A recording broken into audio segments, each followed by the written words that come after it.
Hello అండి. Daily serial reviews కోసం మన ఛానల్‌ని సబ్స్క్రైబ్ చేసుకోండి. నచ్చితే లైక్ చేయండి, షేర్ చేయండి. శృతి నల్లపూసల ఫంక్షన్ కోసం అని చెప్పేసి ఇక అందరూ కూడా ఫంక్షన్ హాల్‌కి వెళ్తారు. ఇక అక్కడికి వెళ్ళగానే శృతి వాళ్ళ అమ్మ, నాన్న నమస్కారం పెట్టగానే ఇక ఇంట్లో ఉన్న అందరూ కూడా నమస్కారం పెడుతూ ఉంటే ఇక బాలు కూడా తప్పనిసరిగా నచ్చకపోయినా నమస్కారం పెడుతూ ఉంటాడు.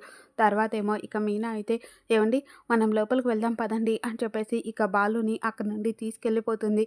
తర్వాతేమో శృతి వాళ్ళ అమ్మగారైతే, "ఏంటి మీ పెద్ద కోడలి అమ్మ, నాన్న కానీ, వాళ్ళ బంధువులు కానీ ఎవరు రాలేదా?" అని చెప్పేసి రోహిణి గురించి ప్రభావతిని అడుగుతూ ఉంటే, ఇక ప్రభావతి అయితే, "ఇంకా టైం ఉంది కదా వదిన గారు, వచ్చేస్తూ ఉంటారు. వాళ్ళ నాన్నగారు బయలుదేరారు" అని చెప్పేసి కవర్ చేసి అక్కడి నుండి వచ్చేస్తుంది.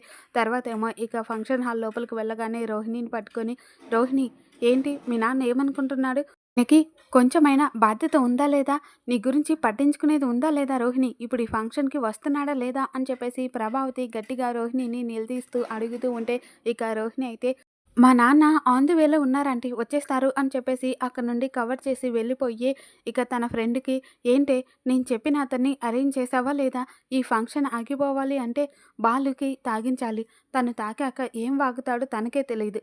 తను ఖచ్చితంగా గొడవ చేస్తాడు. ఆ గొడవని అడ్డు పెట్టుకొని ఈ ఫంక్షన్ క్యాన్సిల్ అయ్యేలా చెయ్యొచ్చు. అదొక్కటే నేను తప్పించుకోవడానికి మార్గం" అని చెప్పేసి రోహిణి అంటూ ఉంటే, "నువ్వు చెప్పినట్టుగా అన్నీ అరేంజ్ చేశాను లేవే, నువ్వేం టెన్షన్ పడకు" అని చెప్పేసి రోహిణి ఫ్రెండ్ అంటూ ఉంటుంది. ఇంకొక వైపు శృతి వాళ్ళ అమ్మగారైతే, వాళ్ళ నాన్నకి అవమానం జరుగుతూ ఉంటే ఆ బాలుగాడు చూస్తూ ఊరుకోలేడండి. అందుకే అడుగడుగునా నేను పెట్టిన మనుషులు బాలుగాడి కళ్ళ ముందే వాళ్ళ నాన్నని అవమానిస్తూ ఉంటారు. అది చూసి తట్టుకోలేక ఆ బాలుగాడు ఖచ్చితంగా గొడవ చేస్తాడు. ఆ గొడవ సాకు చూపించి మనం రవి, శృతిని శాశ్వతంగా ఇక్కడే ఉంచుకోవచ్చండి అని చెప్పేసి ప్లాన్ చేస్తూ ఉంటారు. మరి ఫంక్షన్‌లో వాళ్ళ ప్లాన్ ప్రకారం బాలు చేత గొడవ చేయించగలుగుతారా? లేదా బాలు ఓపికగా అక్కడి నుండి వచ్చేస్తాడా? అనేది రేపటి ఎపిసోడ్‌లో మళ్ళీ మన ఛానల్‌లో తెలుసుకుందాం. ఇలాంటి వీడియోస్ కోసం లైక్ చేయండి, షేర్ చేయండి. Thanks for watching.